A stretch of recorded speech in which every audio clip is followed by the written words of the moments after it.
예수님 당시 유대인들에게 있어서 가장 중요한 율법 중 하나는 바로 안식일에 관한 것이었습니다. 근데 예수님은 어쩐 일인지 저들의 안식일 규정을 자꾸 어기세요. 네.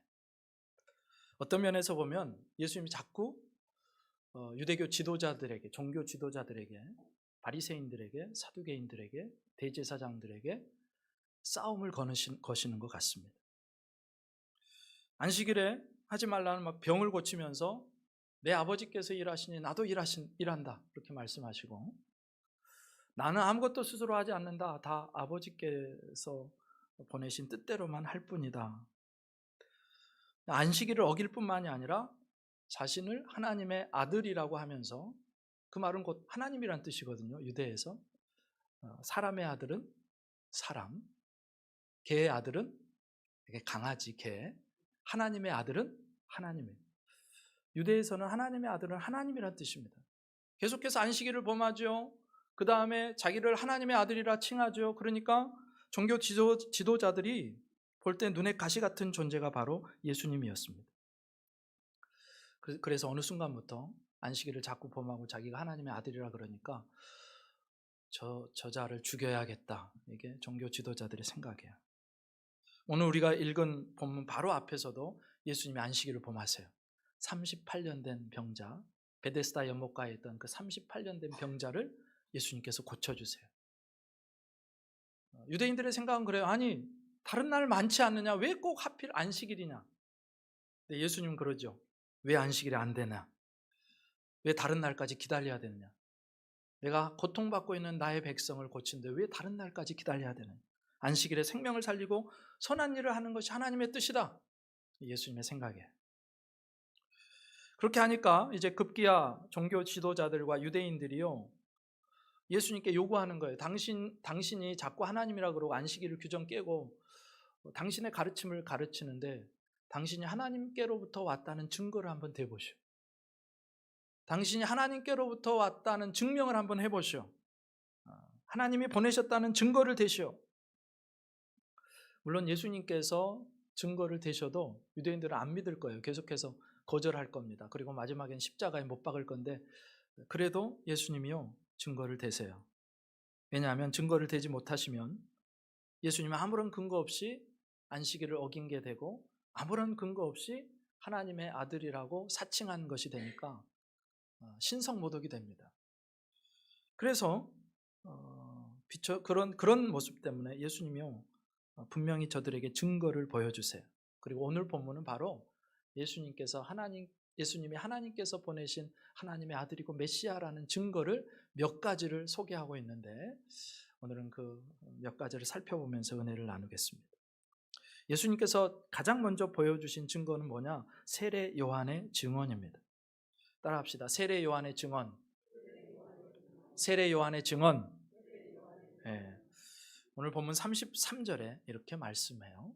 너희가 요한에게 사람을 보내매 요한이 진리에 대하여 증언하였느니라. 여기서 진리는 바로 예수님을 가리킵니다.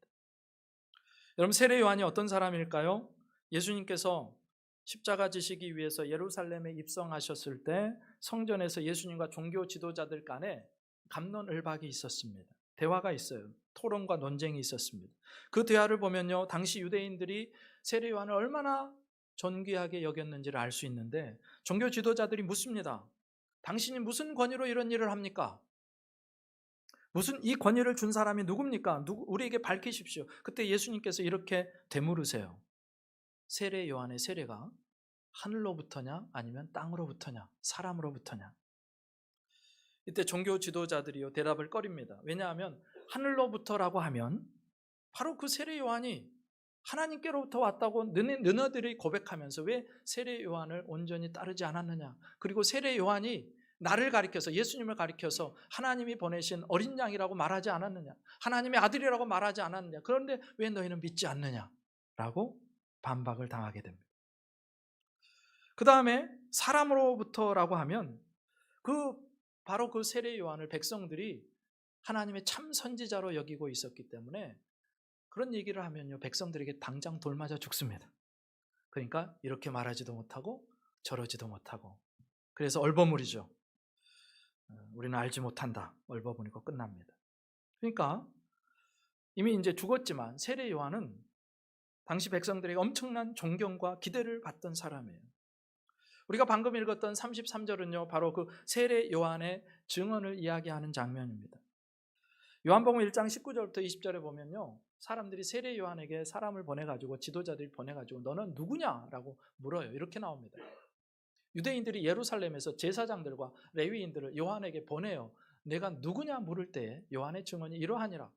요한이 드러내어 말하고 숨기지 아니하니, 드러내어 하는 말이 나는 그리스도가 아니라 한데, 사람들은요 세례 요한이 다 메시아인 줄 알았습니다.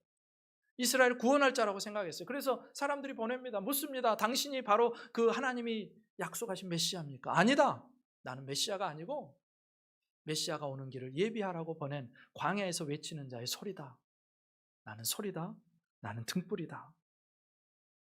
그러니까 세례 요한은요, 자기가 메시아가 아님을 알았고, 그리고 예수님을 보고서 그분이 바로 하나님께서 보내신, 인류를 구원하라고 보내신, 영혼들을 구원하라고 보내신 이스라엘 백성들의 온 세상의 메시아인 것을 알았고 그것을 그대로 증언했습니다.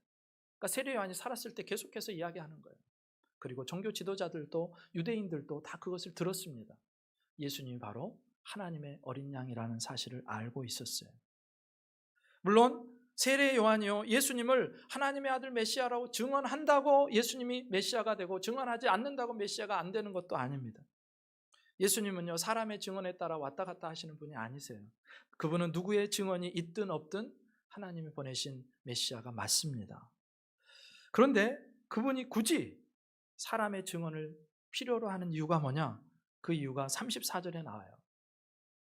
그러나 나는 사람에게서 증언을 취하지 아니하노라. 이게 그 말입니다. 다만 그런데도 불구하고 세례 요한의 증언을 증거로 첫 번째로 제시하는 이유가 뭐냐 하면, 이 말을 하는 것은 너희로 구원을 받게 하려 함이니라. 너희로 구원을 받게 하려 함이니라. 여러분, 예수님의 정체를 밝힐 증거를 요구하던 유대인들에게 세례 요한의 증언을 가장 1번으로 말씀하신 이유가 뭐라고 하냐면, 그들을 구원하시기 위해서라고 말씀하시는 거예요. 내가 너희를 구원하기 원한다. 그래서 세례 요한의 증언을 보여주는 것입니다. 이 부분에서 우리는 충격을 받죠. 지금 예수님께서는요, 자신을 공격하고 자신을 받아들이려고 하지 않는 그들의 구원을 말씀하시고 계신 거예요. 여러분, 사람이 감정이라는 게 있잖아요. 여러분, 감정이 상하면 어떻게 돼요? 얼굴을 보고 싶을까요? 안 보고 싶을까요? 말을 하고 싶을까요? 안 하고 싶을까요? 말도 하기 싫고 상대도 하기 싫어요. 감정이 상하면. 근데 예수님은요, 그런 상황 속에서도 나를 공격하고 배척하고 받아들이지 않던 그 유대인들을 향해서 어쩜 이렇게 친절하실 수 있는지. 저 같으면 그렇게 안 할 것 같아요. 그냥 공격할 것 같아요. 저도 적대적으로 맞받아칠 것 같아요. 그런데 예수님은요, 그런 상황과 감정에 휘둘리지 않고 그들을 구원하시기 위해서 세례 요한을 꺼내 드시는 거예요. 왜냐하면 세례 요한은 이스라엘 백성들이 진짜 참 선지자로 여기고 있었기 때문에, 그가 말했다면 사람들이 믿어야 될 거 아닙니까? 그래서 말씀드린 거예요. 사실 세례 요한은요, 사람들에게 예수님을 계속해서 소개시켜 줬습니다. 그러니까 예수님과 백성들 사이에 다리를 놓는 사람이었어요. 그의 제자들 중에요, 세례 요한을 원래 따르던 제자들이 있었는데, 예수님을 보고 예수님이 세례 받으시고 하늘에서 이는 내 사랑하는 아들이요 내 기뻐하는 자라 말씀하신 그 말씀을 듣고, 이분이 성령으로 세례 베푸실 분인 것을 알고, 이분이 메시아이신 것을 알고, 자기의 제자들, 자기의 수제자들에게 세례 요한이 예수님을 소개시켜 줍니다. 보라, 세상 죄를 지고 가는 하나님의 어린 양이다. 저분이 메시아다. 그래가지고 세례 요한의 제자였다가 예수님의 제자가 된 유명한 두 사람이 있어요. 누구냐면 베드로의 형제 누구? 안드레. 그 다음에 지금 이 요한복음을 쓰고 있는 사도 요한이 원래 세례 요한의 제자였습니다. 그런데 세례 요한의 소개를 받고 예수님께로 간 거죠. 그러니까 예수님께로 가게 하는 다리 역할을 하는 사람이 세례 요한이었다. 그래서 예수님이 그 세례 요한의 역할을 이렇게 묘사하세요. 35절. 요한은 켜서 비추이는 등불이라 너희가 한때 그 빛에 즐거이 있기를 원하였거니와. 요한은 비추이는 등불이었답니다. 이 말은요, 세례 요한이요, 자기의 인생을 다 들여서 자기의 삶을 태워서 사람들에게 빛을 비춰주고 진짜 예수 그리스도, 진짜 메시아를 보게 만드는 역할을 했다는 거예요. 세례 요한은요, 자기 인생을 그렇게 드린 겁니다. 그리고 사람들은요, 요한이라는 등불이 바라는 그 빛에 거하기를 잠깐 동안 즐거워했다, 이렇게 나옵니다. 요한이요, 세례 요한이요 선포하는 그 회개의 선포, 이 독사의 자식들을 하면서 하는 그 선포를 되게 듣기 힘들어하면서도 사람들이요, 세례 요한 앞에 나가서 자복하고 통회하고 회개의 세례를 받습니다. 죄 사함 얻는 세례를 받습니다. 그렇게 요한을 신뢰했다는 거예요. 그런데 문제는 뭐냐? 정작 요한이 온 목적, 요한이 증언하고 요한이 기다렸고 요한이 고대하고 요한이 그분의 길을 닦았던 예수님은 아무리 얘기해도 믿으려 하지 않더라는 거예요. 그저 한때 요한의 등불 아래만 유다 백성들이 즐거워했다는 것입니다. 예수님께서 이렇게 세례 요한의 증언을 1번 증거로 나타내는 이유가 뭐냐? 유대인들이 참 선지자로 여기던 그 세례 요한의 가장 핵심적인 선포가 바로 예수 그리스도였기 때문에, 세례 요한을 믿을 거면, 진짜 참 선지자로 너희가 세례 요한을 믿는다면 그의 입에서 선포되었던 나에 대한 증언을 믿어야 될 거 아니냐, 나를 믿고 구원받으라, 그런 의미에서 세례 요한의 증언을 예수님이 보여주신 것입니다. 그러니까 세례 요한은요, 예수님의 길을 예비하기 위해서 보냄받은 사람이었다는 거예요. 이 예수님의 첫 번째 증거에서 우리가 주목할 점이 있죠. 바로 예수님과 백성들 사이에 세례 요한이 감당했던 다리 놓는 역할입니다. 세례 요한은 그야말로 다리 놓는 사람이에요. 그 세례 요한은요, 우리 곁에 있었고 동시에 우리의 모습이 되어야 하는 그런 모습입니다. 여러분, 우리가 예수님을 만나고 예수님을 내 마음에 영접하고 누군가가 그렇게 된 것은, 누군가가 내 곁에서, 내가 예수님을 알지 못할 때 누군가 예수님과 나 사이에 다리를 놓아주고 예수님을 소개시켜줬기 때문에 지금 저와 여러분이 예수님을 믿고 주님을 찬양하는 예배 자리에 있는 줄 믿습니다. 그러니까 누군가가 그 세례 요한의 역할을 나에게 했다는 뜻입니다. 예수님을 소개했고 우리에게 회개를 촉구했고 예수님을 바라보게 만들었어요. 그러니까 우리는요, 모두가 한 사람 한 사람이 다 이 시대의 세례 요한에게, 누군가 나에게 세례 요한의 역할을 했던 그 사람에게 빚진 자입니다. 그리고 그렇기 때문에 우리는 또 이 시대를 향한 세례 요한의 역할을 감당해야 된다는 것을 오늘 본문이 우리에게 보여주는 거예요. 여러분 여기 보십시오. 여러분, 생명의 길이 여기 있습니다. 여러분, 살 길이 여기 있습니다. 한 번 사는 세상, 한 번 살고 끝나는 게 아니라 그 위에 영원한 세계가 있습니다. 영원한 심판이 있습니다. 천국이 있습니다. 지옥이 있습니다. 우리를 천국 보내시기 위해서, 천국에 들여보내시기 위해서 하나님께서 독생자 예수 그리스도를 이 땅에 보내셨습니다. 예수님만이 우리의 참된 생명의 구원자 되시고 우리의 주인이십니다 라고 세례 요한의 역할을 감당할 사람들이 바로 우리라는 것입니다. 저와 여러분이 이 시대를 향한 새로운 세례 요한 되어지고, 이 시대를 향한 등불이 되어지고, 이 시대를 향한 다리 놓는 사람들이 되어질 수 있기를 주님의 이름으로 축복합니다. 명절을 맞았습니다.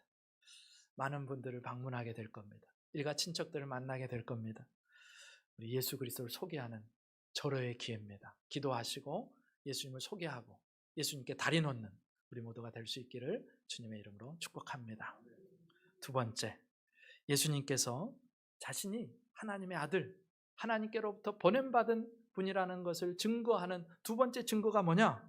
그것은 바로 예수님께서 공생애 내내 역사하셨던 기적, 표적이라고 요한복음에 나오는 그 표적들이 바로 예수님이 하나님의 보내신 자라는 증거를 보여준다고 예수님이 말씀하세요. 36절 같이 읽습니다. 시작. 내게는 요한의 증거보다 더 큰 증거가 있으니 아버지께서 내게 주사 이루게 하시는 역사, 곧 내가 하는 그 역사가 아버지께서 나를 보내신 것을 나를 위하여 증언하는 것이요. 아멘. 예수님께서 보여주시는 두 번째 증거가 뭐냐? 첫 번째 증거는 세례 요한의 증언이었는데 그 세례 요한의 증언보다 훨씬 강력한 증거가 있는데 바로 공생애 내내 예수님이 사람들에게 베풀어 주신 역사, 요한복음의 용어를 빌리자면 표적, 다른 곳에는 기적, 이적, 이사 이런 것들입니다. 요한복음에서는요, 예수님이 하나님의 아들이심을 분명하게 보여주는 표적들이 7가지가 줄줄줄 나옵니다. 처음에 가나 혼인잔치에 포도주가 다 떨어졌어요. 여러분, 포도주가 잔치에서 떨어졌다는 건요, 잔치가 완전히 끝나버렸다는 얘기입니다. 근데 그 포도주가 떨어진 그곳에 물이 변하여 포도주가 되게 하십니다. 예수님이 일으키신 첫 번째 역사.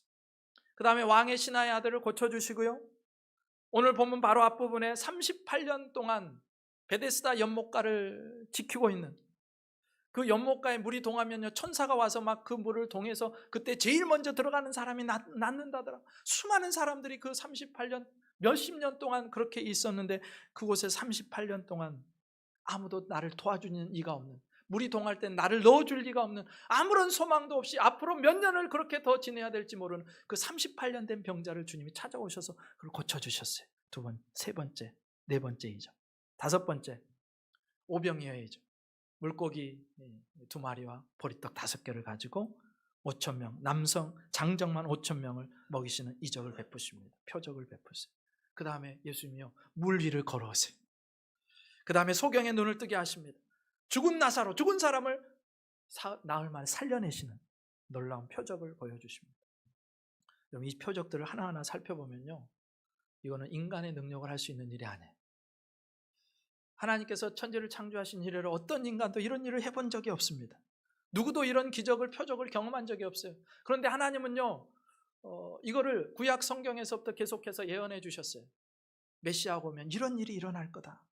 이사야 35장 5절 말씀에 이렇게 나옵니다. 이사야 선지자가요, 주님이 오시기 전에 벌써 760여 년 전에 이렇게 말씀한, 그때에 주님이 오신, 메시아가 오시는 그때에 맹인의 눈이 밝을 것이며 못 듣는 사람의 귀가 열릴 것이며, 하나님이 보내신 구원자가 올 건데, 메시아가 올 건데, 그때 너희가 한 번도 보지 못한 일을 볼 것인데 그때 맹인의 눈이 뜨여질 거다. 귀머거리의 귀가 열릴 것이다. 앉은 뱅이가 일어나게 될 것이다. 죽은 자가 살아날 거다. 이런 이야기를 계속해서 주님이 하시는 거예요. 신명기 18장 15절에서도요, 하나님 모세를 보내셨는데 그 모세보다 위대한 선지자를 보내겠다, 위대한 메시아를 보내겠다, 이렇게 약속하세요. 내 하나님 여호와께서 너희 가운데 내 형제 중에서 너를 위하여 나와 같은 선지자 하나를, 그런데 모세보다 훨씬 위대한 분이시죠, 하나를 일으키시리니 너희는 그의 말을 들을지니라. 예수님 이야기를 계속해서 하고 있습니다. 예수님 어떤 분이십니까? 예수님은 그렇게 오셔서 하나님의 예언대로, 선지자들의 예언대로 우리가 한 번도 보지 못했던, 인류 역사에서 한 번도 없었던 기적들을 계속해서 보여주셨어요. 물론 이 표적들 외에도요, 공관복음에 보면 많은 기적들을 행하셨습니다. 그뿐만이 아니라 성경에 기록되지 않은 수많은 기적들을 행하셨다고 요한복음의 저 기자 요한이 기록해요. 하나하나를 다 살펴보면요, 이거는 사람이 할 수 없는 일이에요. 인간의 능력을 넘어서는 일입니다. 질서를 넘어서는, 그러니까 기적은 자연의 질서를 넘어서는 일이에요. 그러니요, 세례 요한이 굳이 증언하지 않아도요, 이 표적들만 봐도, 이 기적들만 봐도, 아, 저분이 진짜로 하나님이 보내신 분이 맞구나, 그렇게 인정할 수밖에 없는 그런 기적들이었다는 거예요. 그러면 바리새인들과 종교 지도자들은 이 예수님의 기적을 못 봤을 거 아닙니까? 그 현장에 없었을 거 아닙니까? 그렇게 생각할 수도 있는데 아니에요. 사실 안식일을 예수님이 어기시는 그 순간부터요, 예수님은요, 제1감시 대상이 됩니다. 대제사장과 종교 지도자들의 제1감시 대상이 돼요. 그래서 자기들 수하에 있던 많은 사람들을 예수님께로 보냅니다. 스파이로 보내는 거예요. 야, 예수가 무슨 얘기하든, 무슨 일을 하든, 누구를 만나든, 어디에서 뭘 먹고 뭔 일을 하는지, 너 어떤 사람을 만나는지 낱낱이 보고해라. 그 보고가요, 매일매일 대제사장과 종교 지도자들이 올라갑니다. 그러니까 예수님이 베푸셨던 모든 기적과 만나셨던 사람들, 우리 앞에서 이야기했던 그 요한복음에 나오는 7가지 표적들, 공관복음에 나오는 수많은 기적들을요, 이 사람들이 계속해서 보고받는 거예요. 처음에는 이게 뭐야 했을지 모르지만 나중에는 진짠가 보네 라고 하다가 진짜면 어떻게 하지? 근심이 들지 않았을까요? 근데 이 확실한 증거를 보고도요, 이들이 예수님 앞에 엎드리지 않아요. 이 확실한 표적을 보고도, 기적을 보고, 이거는 하나님이 아니시면, 하나님이 보내신 분이 아니시면 절대로 할 수 없는데, 이 기적들을 보고도, 증거들을 보고도 이들이 믿지를 않아요. 왜 인정하지를 않을까요? 예수님을 인정하는 순간 그분 앞에 엎드리고 그분이 하는 모든 말씀에 순종해야 되거든요. 그러면요, 그렇게 예수님을 인정하는 순간 자신들이 누리고 있던 모든 것을 포기해야 되거든요. 예수님을 믿는다는 거는요, 그런 거예요. 예수님을 믿는다는 건요, 지금까지 내 삶이 완전히 360도, 180도 완전히 뒤집어지는 사건입니다. 그때부터는 내가 주인이 아니에요. 그때부터는 내 인생의 주인이 바뀌고요. 그때부터는 내 인생의 가치관이 바뀌고요. 그때부터는 내 삶이 바뀌는 거예요. 예수를 믿는다는 거. 그걸 알았어요, 이 사람들이. 그래서 예수님 인정할 수가 없는 거예요. 자기들이 누리는 부와 권력을 지탱하고 있던 세상이 무너질까 봐 이 사람들은요, 예수님을 인정하지 않습니다. 그렇게 예수님 때문에 자기들이 무너지는 길을 택하는 것이 아니라 대신에 그냥 저 한 사람 무너뜨리고 말자, 저 예수 죽이고 말자 하는 것이 종교 지도자들이었어요. 내가 죽기 싫어서 예수를 죽이기로 한 것입니다. 한 사람이 죽으면요, 전체가 다 살고 자기들이 누리고 있던 온갖 종교적인 기득권과 백성들로 붙어받는 그 종교적인 존경, 권세, 수탈할 수 있었던 물질, 그것들을 다 유지할 수 있었기 때문에요, 이들이요, 예수님을 받아들이기는커녕, 인정하기는커녕 기적을 보면서도 예수님을 거부합니다. 죽이기로 결심해요. 그리고 그것을 정당화하죠. 종교 지도자들만 그런 거 아니죠. 예전에 구약시대 출애굽 때 이집트 왕 파라오를 한번 생각해 보세요. 하나님께서요, 모세라는 선지자를 통해서요, 이스라엘 백성들, 그 히브리 노예들을 구원하시기 위해서 수많은 재앙들을 보내세요. 우리는 일평생 한 번도 경험하지 못한 그 재앙들을요, 한 번, 1번, 2번, 3번, 4번, 10번을 보내세요. 10가지 재앙을 보내십니다. 피, 개구리, 이파리, 악질, 독종, 우박, 메뚜기, 흑암, 장자 죽음 재앙. 그 모든 재앙들이요, 사실은 애굽이 섬기고 있던 우상들, 애굽이 신이라고 받들어 섬기고 있던 그 우상들을 심판하던 재앙이었습니다. 그러니까 정직하게 하나님의 재앙을 보면요, 야, 이거는 우리가 섬기는 신들보다 훨씬 위대하신 분 같은데, 그렇게 고백할 수밖에 없어요. 그 재앙들을 정직하게 바라보면요, 아, 이거는 진짜 하나님이 아니고서는 하실 수 없는 일이구나. 그분 앞에 엎드려야겠다. 빨리 엎드리는 게 살 길이다. 그런 반응이 나와야 돼요. 그런데요, 파라오는요, 그 재앙들을 겪으면서도 하나님을 인정하려 하지 않습니다. 아니, 머리가 그렇게 나쁜 것도 아니고 기분이 나빠도 인정해야 될 건 인정해야 되는데 파라오는 인정하지 않아요. 왜요? 인정하는 순간 자신이 그동안 지켜왔던 자신의 세계가 다 무너질 것 같았기 때문에. 인정하는 순간 자신들의 세계를 지탱해 오던 그 히브리 노예들을 더는 노예로 부릴 수 없었기 때문에. 이집트 왕 파라오는요, 자기의 정치적인 입장, 경제적인 입장, 군사 안보의 입장에서 결코 하나님을 인정할 수도, 노예들을 풀어줄 수도 없었습니다. 인정하는 순간 망한다고 생각했기 때문에. 그런데 결과는 정반대죠. 하나님을 빨리 인정하면 인정할수록 사는데, 인정하지 않아서 끝까지 버티다가 강팍하게 되어서 결국은 망하고 마는 것입니다. 결국 그렇게 이제 재앙을 당하고서도 정신을 못 차려가지고 결국 그 홍해 앞바다까지 가서 된통 자기 그 아까운 군대 다 멸절시키고 그렇게 끝나요. 여러분, 빨리 깨달을 수 있는 은혜가 있기를 주님의 이름으로 축복합니다. 자꾸 하나님 앞에 개기면 안 돼요. 하나님 앞에서 자꾸 고집 부리면 안 돼요. 인정할 때 빨리 인정하는 것이 저와 여러분의 살 길입니다. 근데 잘 생각해 보면 유대인들, 종교 지도자들, 그리고 이방의 왕 파라오만 그렇게 예수님의 확실한 증거, 하나님의 확실한 증거를 보고도 예수님을 부인하고 예수님을 인정하지 않는 거냐? 그럼 우리는 거기에서 벗어날 수 있는 거냐? 그렇지 않아요. 우리 시대에도요, 얼마나 많은 사람과 공동체가 실제로 예수님의 이름을 불러요. 그러니까 예수님을 인정하는 것 같아요. 예수님을 믿는 것 같아요. 그런데 실제의 삶 속에서는 그분의 가르침을 따르지 않아요. 실제의 삶 속에서는 하나님의 뜻을 거꾸로 행해요. 왜냐하면 그것을 양보하는 순간, 내가 하나님 앞에 엎드리는 순간 내 이익이, 내 삶이 무너진다고 생각하기 때문에. 어떤 걸 양보하는 순간 내가 예수님 믿는데 이 정도는 나는 양보할 수, 이것까지는 양보할 수 없어요 하는 그 이익이 무너진다고 생각하니까 입술로는 예수님을 인정하는데 행위로는, 삶으로는 예수님을 부인하는 삶을 산다고요. 그렇게 스스로를 속입니다. 나는 예수님 믿는다고 고백했으니까. 천만에요. 예수님 부인하며 살아요. 여러분, 미국에 가면요, 바이블 벨트가 있습니다. 이곳은 미국 남부 또 중부, 중서부 지역, 미주리주를 포함하는 지역이랍니다. 그리고 개신교가요, 기독교가 아주 왕성한 지역이에요. 그런데 문제가 뭐냐? 그 바이블 벨트 지역에서 노예 제도가 가장 철옹성 같았어요. 흑인 노예를요 아주 착취하였습니다. 말씀 앞에서, 예수님의 가르침 앞에서 나는 예수님을 믿습니다라고 고백하면서 내가 죽어 그 사람들을 살리는 게 아니라 나의 이익 앞에서 예수를 죽여버리고 흑인을 차별하고 노예를 가혹하게 대하면서, 그러면서 주일날은 하나님 앞에 나와 예배를 드렸다는 거죠. 그 예배를 주님이 받으실까? 못 받으세요. 못 받으세요.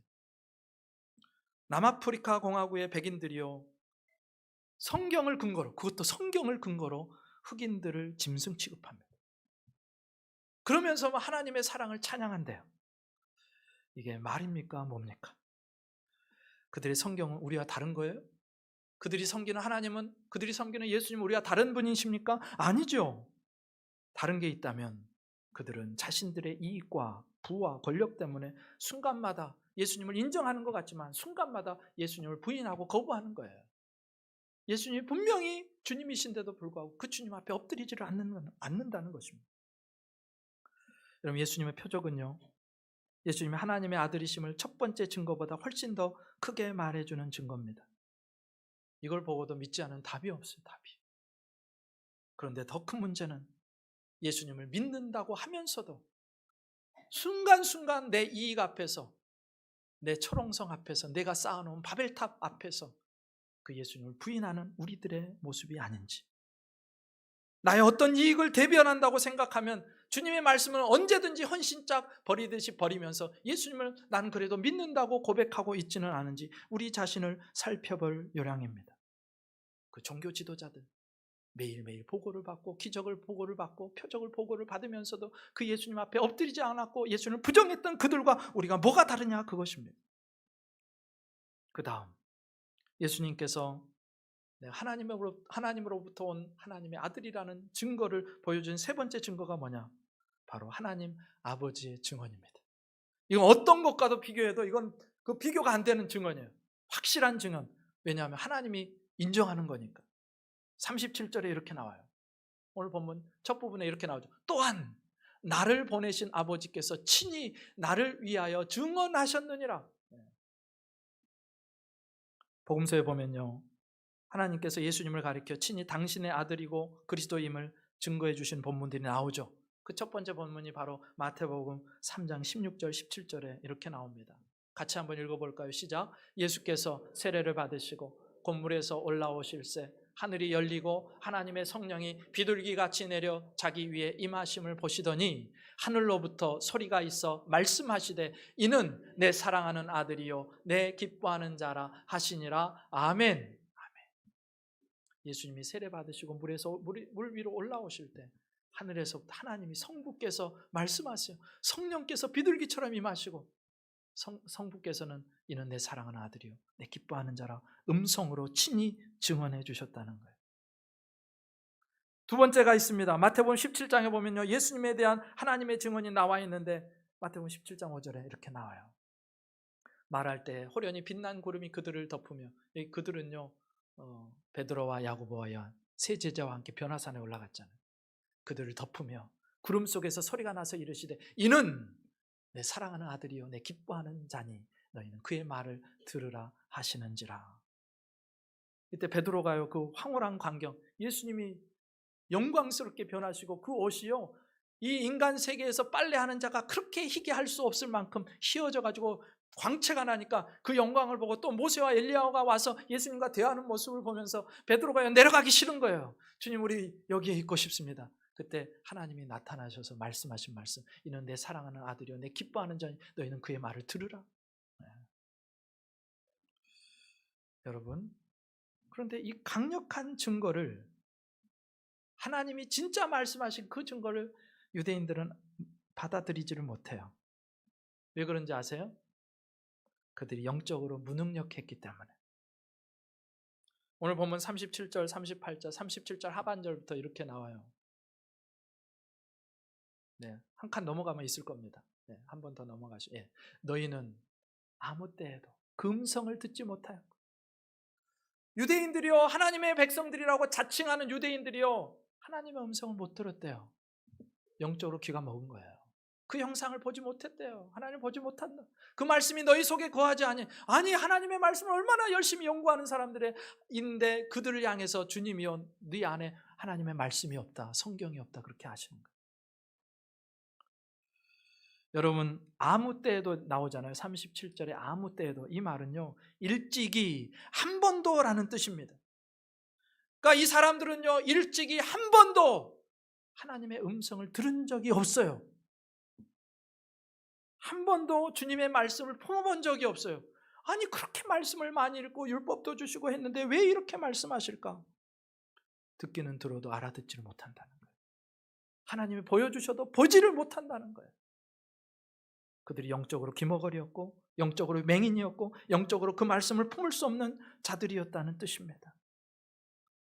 영적으로 무능한 자들, 그대로 내버려두면 영적으로 영원한 천벌, 영원한 심판에 떨어질 자들. 그런데요, 그렇게 영적으로 무능한데요, 자기들은 그렇게 생각 안 해요. 놀랍죠? 나는 영적으로 깨어 있다고 생각해요. 나는 하나님의 말씀에 박다고 생각해요. 나는 하나님의 음성을 듣는다고 생각해요. 그러니까 이게 죽을 노릇이죠, 죽을 노릇.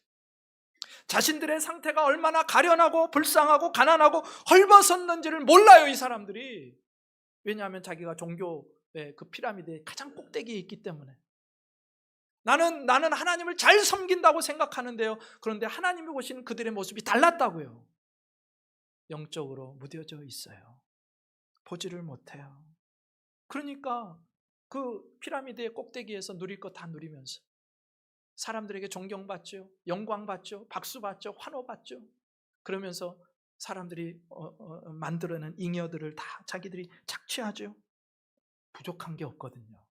그러니까 우리는 잘 살고 있다라고 착각해요. 근데 영적으로 보면 눈 멀었고 귀 먹었고 안진뱅이고 아무것도 못하는 자들.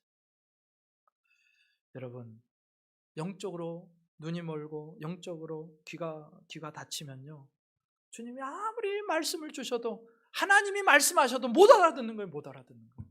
얼마나 안타까운지 몰라요. 말씀하시는데 못 알아들어요.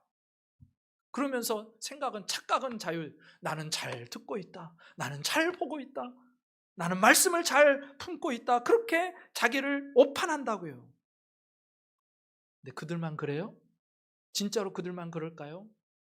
나는 그렇지 않은가 되돌아봐야 됩니다. 종교 지도자들처럼 나는 본다고 하는데 내가 진짜 봐야 될 걸 못 보고 있는 건 아닌지, 내 영적인 귀가 막혀가지고 하나님이 계속해서 말씀하시는데도 나는 그 음성을 못 듣고 있는 건 아닌지, 나는 걷고 있다고 생각하고 나는 부유하다고 생각하고 나는 가난하지 않다고 생각하는데 하나님이 영적인 실상을 보니까 다 헐벗어 있고 배고파 있고 굶주려 있는 내 영혼의 상태는 아닌지를 봐야 한다는 것입니다. 근데 그 자리에서 일어난 비결이 하나 있죠. 주님 앞에 간구하는 길밖에 없어요. 주님, 내 실상을 보게 해주세요. 따라합시다. 주님, 내 실상을 보게 해주세요. 내 실상을 보게 해주세요. 영적인 눈이 뜨여야 보여지는 거예요. 여러분, 아무리 강단에서 이렇게 하나님의 말씀을 선포하고 내가 늘 말씀을 가까이 하고 읽는다고 해도요, 주님 앞에서 내 영적인 귀가 띄어져 있지 않으면 못 듣는다니까요. 주님이 지금 주시는데도 못 들어요. 예수님이 하나님의 아들이시라는 데는 못 들어요. 얼마나 답답하고 안타까운지. 여러분, 때로 우리가 영적인 눈이 뜨이고 영적인 믿음이 생겨가지고 예수님을 받아들이고 성경이 믿어지는 게 얼마나 큰 복인지를 모르고 살 때가 많은데, 그런데 그게 복이라는 걸 아는 방법이 하나 있어요. 전도해 보면 압니다. 여러분, 얼마나 많은 사람들이요, 천국이 있습니다, 지옥이 있습니다. 하나님 당신을 사랑하십니다. 예수님께서 당신의 죄를 위해서 십자가에 못 박혀 돌아가시고 당신의 죄를 용서하시게 다시 부활하시고 승천하셨습니다. 그 말을 할 때 얼마나 많은 사람이 거절하고 거부하고, 때로는 그런 사람도 있어요. 나도 믿고 싶다고. 근데 안 믿어지는 걸 어떻게 하냐고. 나도 믿고 싶다.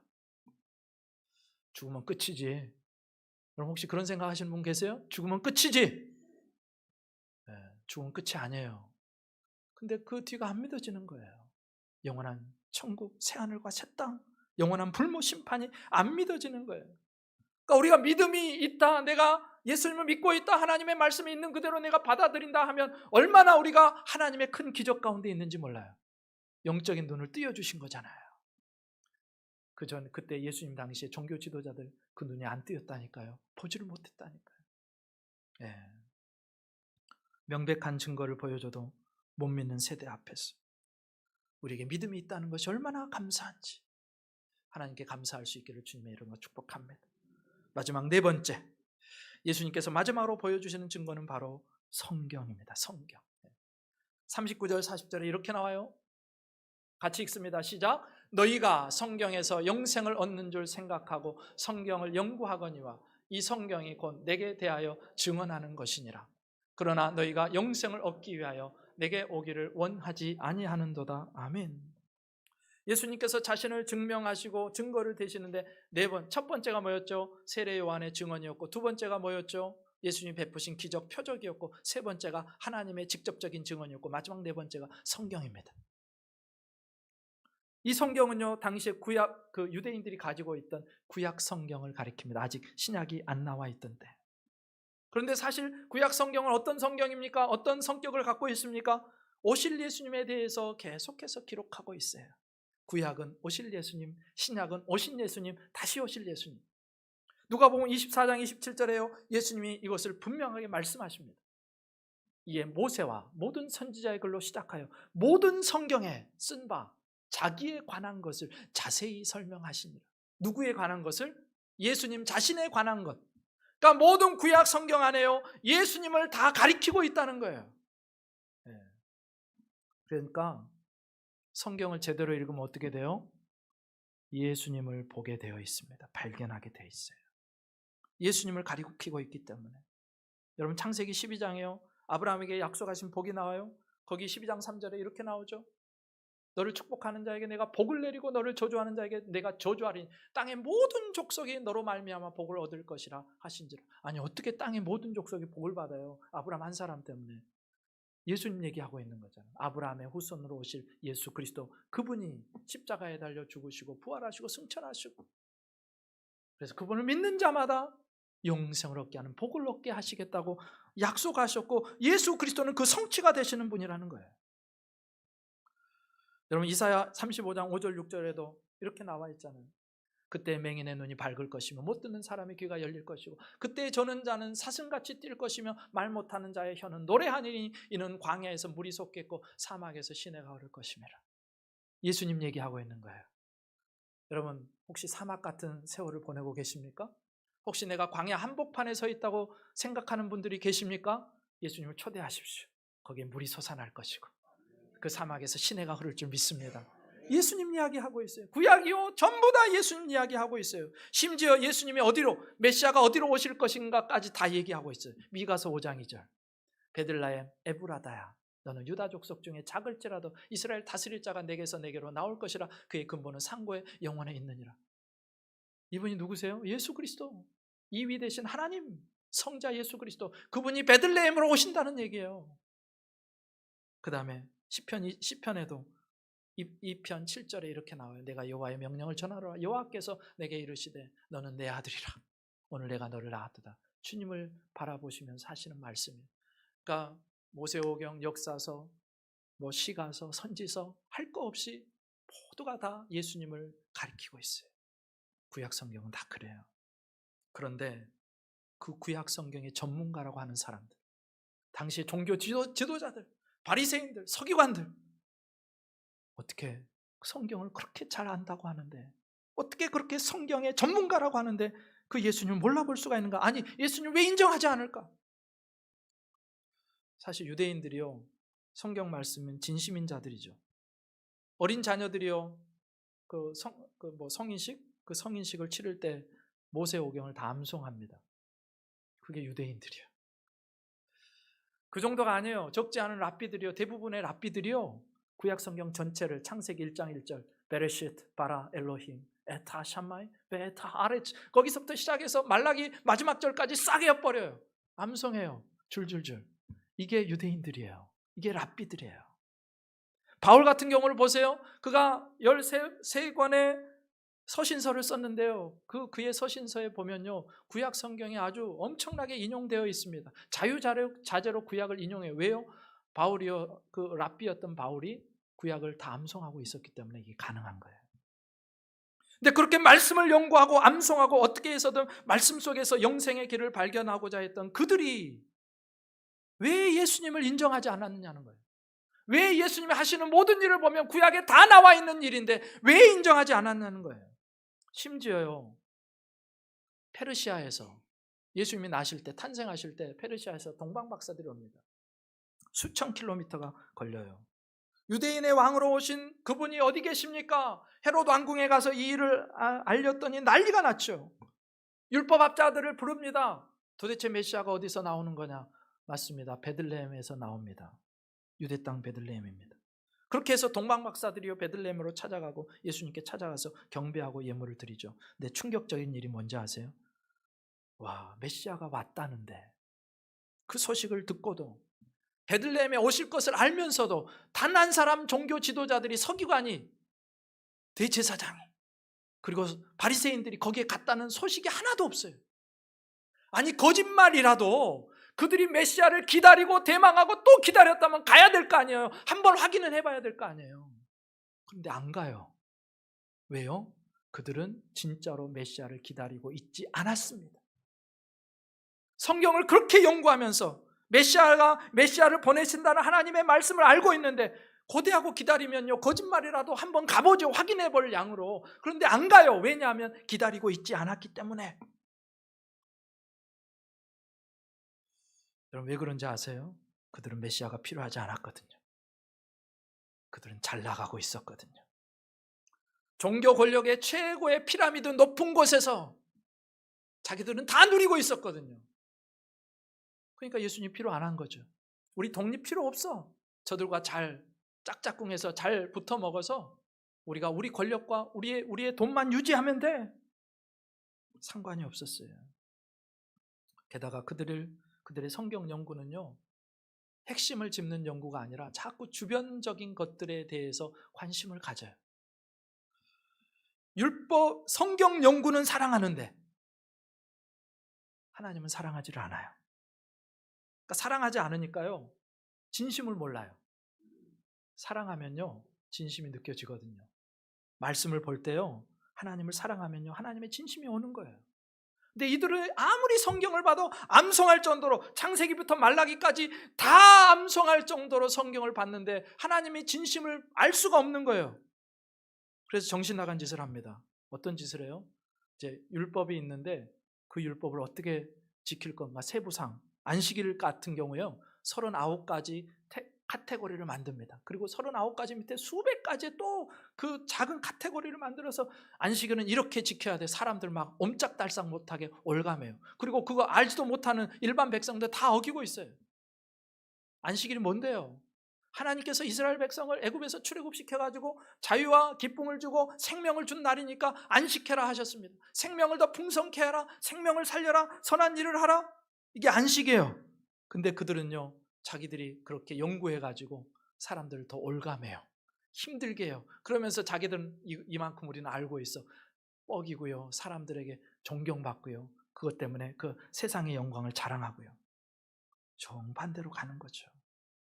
그래서 정작 안식일에 생명을 살려야 될 거 아닙니까? 38년 된 병자가 눈앞에 있으면요, 안식일을 할지라도 살려내야 되잖아요.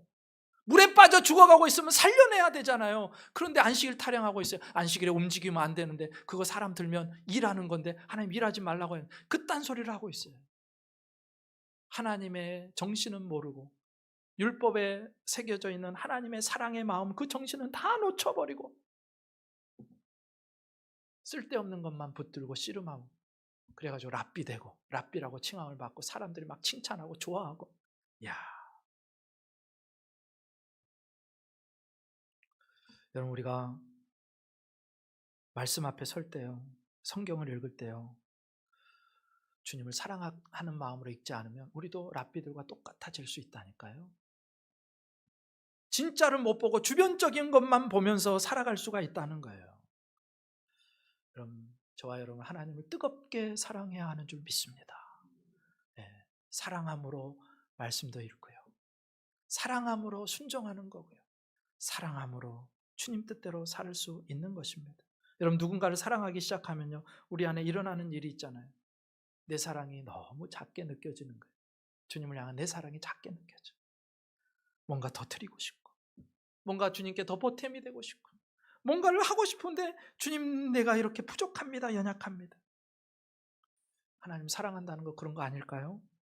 그럼 하나님 앞에서 늘 연약하고 부족하고 모자란 나를 보면서 이런 나를 그럼에도 불구하고 사랑해 주시고 아껴 주시고 공급하시고 인도하시는 그 하나님 때문에 목 놓아 울고 그 사랑 앞에서 감격하고 어떻게든 하나님의 뜻대로 살고자 하나님의 말씀을 붙들고 그 말씀 속에서 나를 향한 하나님의 사랑의 편지를 읽고 마음을 읽고 그렇게 사는 것이 성경을 상고하는 이유인 줄 믿습니다. 그렇게 주님을 사랑할 때 우리는 말씀의 큰 본래의 물줄기를 잃지 않고 하나님의 마음을 알아가게 되고 주님을 내 삶 속에서 주님으로 인정하는 삶을 살게 될 줄 믿습니다. 오늘 4가지였어요. 하나님, 예수님께서 하나님이 보내신 아들이고 메시아라는 증거를 4가지 되셨죠. 생각해 봅시다. 나도 세례 요한처럼 사람들과 예수님 사이에 다리 놓는 사람인가? 2번째, 나는 나의 이익 앞에서 예수님을 저들처럼 부인하고 있지는 않은가? 3번째, 나는 하나님의 명백한 음성을 들을 수 있는 영적인 귀를 가지고 있는가? 4번째, 나는 하나님을 사랑함으로 말씀을 읽고 말씀에 순종하는가? 이 질문이 우리 가운데 있고 이 질문에 대해서 몸부림치며 하나님 앞에 뜨거운 사랑으로 서는 우리 모두가 될 수 있기를 주님의 이름으로 축복합니다. 기도드리시겠습니다.